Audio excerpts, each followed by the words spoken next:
फरमाते हैं कि मैं ना मजदूर लेने गया, बगदाद के चौक में मजदूर बैठे होते थे, तो मेरी उन मजदूरों में से ना एक नौजवान बच्चे पे नजर पड़ी।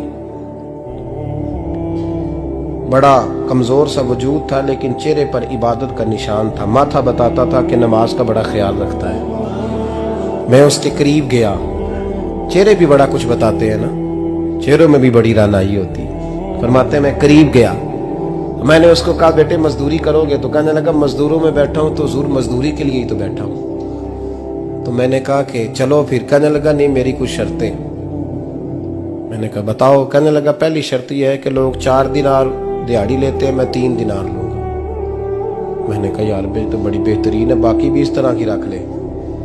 उसने कहा हुजूर दूसरी शर्त यह है कि मैं आपकी मुकम्मल बात मानूंगा, लेकिन जब अजान हो जाएगी फिर आपकी नहीं सुनूंगा। तीसरी बात उसने ये की कि हुजूर मैं आपके घर में काम करूंगा पर आपके किसी सवाल का जवाब नहीं दूंगा। कहते मैंने कहा यार तू बड़ा अजीब है, शर्तें तो मालिकों की होती हैं। कहने लगा जी बहरहाल मैं शर्तें लगा के जाता हूं। फरमाते मैं उसे घर ले आया,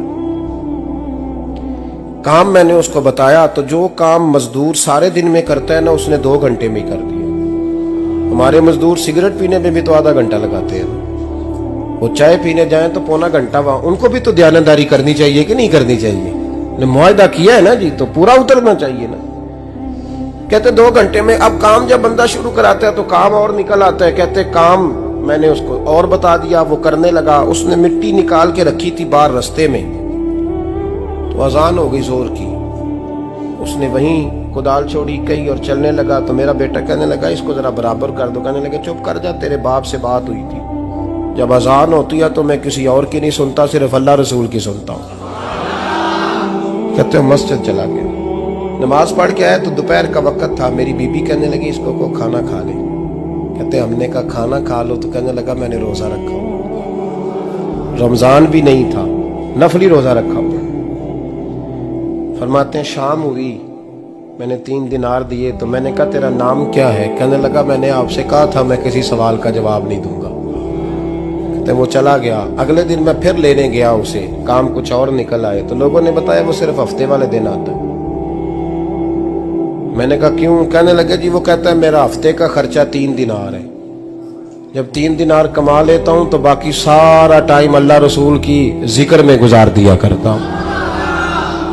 फरमाते हैं जी अगले हफ्ते मैं फिर लेने गया, मैंने पूरा हफ्ता इंतजार किया कि काम उसी से कराना है। मैं जब गया तो मैंने कहा चलो। कहने लगा मेरी शर्तें याद है ना? और मैंने कहा याद है भाई, साथ चल। फरमाते हैं काम कराया, 2-3 हफ्ते वो आता रहा। एक हफ्ते में गया तो लोगों ने कहा हुजूर आज नहीं आया। क्यों? कहने लगे बीमार हो गए। कहाँ घर है? कहने लगे बगदाद के कब्रिस्तान के पीछे जो कच्ची आबादी है उसमें रहता है।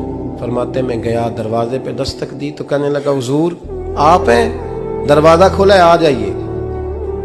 फरमाते मैं अंदर गया तो मैंने कहा तुम्हें कैसे पता चला मैं आया हूँ? कहने लगा हुजूर अल्लाह वाले हो, आप नहीं आना था, वरना अमीर तो गरीबों का पता लेने कोई नहीं आते। कहते मैं करीब गया तो कहने लगा मैं आपका इंतजार कर रहा था, तेज बुखार है, तप रहा। जेब से कुछ पैसे निकाले, कहने लगा ये पैसे रखने। एक अंगूठी निकाली,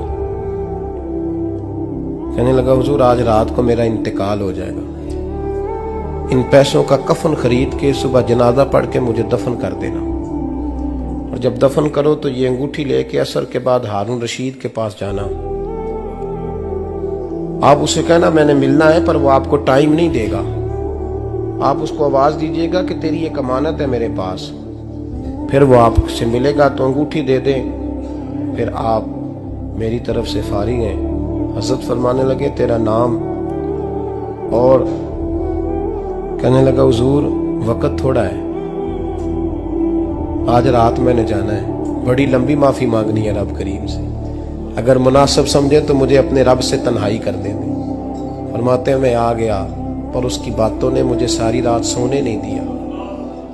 फरमाते हैं सुबह बड़ी मुश्किल से सूरज निकला, मैं गया दरवाजे पे हाथ रखा तो दरवाजा खुला हुआ था। अंदर दाखिल हुआ तो खुशबुएं मेरा इस्तकबाल कर रही थी। जब चेहरे से कपड़ा हटाया तो उसका तो इंतकाल हो चुका। इंतकाल हो चुका है, ऐसे है जैसे किसी का दीदार करके सोया है। कहते मैं तो 2 आदमी ले गया था जनाजे पे, पर पता नहीं दुनिया किधर किधर से आई, कहां कहां से। अखां जदों मीटियां जमाना मैनू रोवेगा, अपना ते अपना बेगाना मैनू रोवेगा। फरमाते हैं मैं तो 2 बंदे ले गया था, पर पता नहीं मखलूक कहां कहां से आई। जनाजा पड़ा, दफन किया। हारून रशीद के पास में असर के बाद गया, मैंने बुलाना चाहा पर बादशाह था, मेरी तरफ देखा ही नहीं। मैंने उसको कहा तेरी एक अमानत मेरे पास है। फरमाते हैं वो मुझे कोने पे ले गया, क्या बात है, कमरे में बुलाया, मैंने अंगूठी दी। हारून रशीद तो चीखे मारने लगा, कहने लगा अंगूठी वाला कहाँ है? मैंने कहा वो तो इंतकाल कर गया। कहने लगा मुझे कब्र पे ले चल। कहते मैं कब्र पे लाया तो वो लेट गया, तड़प के रोने लगा। मैंने कहा मेरा कलेजा फट जाएगा, ना उसने कुछ बताया ना तूने बताया, ये कौन था? तो हारून रशीद कहने लगा ये मेरा बेटा था। मैंने कहा तेरा बेटा और मजदूर? कहने लगा हुजूर ये हजरत दाऊद ताई के पास बैठा करता था, उनका मुरीद था, मुझे रोज कहता था अब्बा तूने बड़ी दुनिया इकट्ठी कर ली है, मरते वक्त तुझसे टांगे समेटी नहीं जाएंगी, इतना हिसाब नहीं तू दे सकेगा। मैं इसको समझा देता, इसकी अम्मा समझा देती। ये रोज हमें कहता छोड़ दो, आ जाओ अल्लाह रसूल की बारगाह में झुक जाएं। हम समझ। एक दिन ये चला गया, कहने लगा फिर तुम्हारा रास्ता और है और मेरा रास्ता और है। ये सोने की अंगूठी गलती से इसके पास रह गई, गलती से हीरे की अंगूठी चली गई। कहने लगा देखो मेरे बेटे ने आज वो भी वापस कर दी है। फिर तड़प के कहने लगा हारून रशीद था तो ये मेरा बेटा, पर मेरा मुर्शद निकला, मेरा पीर निकला। भाई जिंदगी तो बड़ी थोड़ी है ना। बाबा साहब ने कहा था उठ फरीदा सुते आ, और दाढ़ी आ गया ही पूर, अग्गा नेड़े आ गया, पिछा रह गया ही दूर। उठ फरीदा सुते आ, खलकत वेखन जा, मते कोई मिल जाई बख्शिया ते तू ही बख्शिया जा। उठ फरीदा सुते आ, झाड़ू दे मसीत, तू सुते रब जागदा, तेरी डाडे नाल परीत। मेरा रब हमें भी अपनी बारगाह में कबूल फरमा।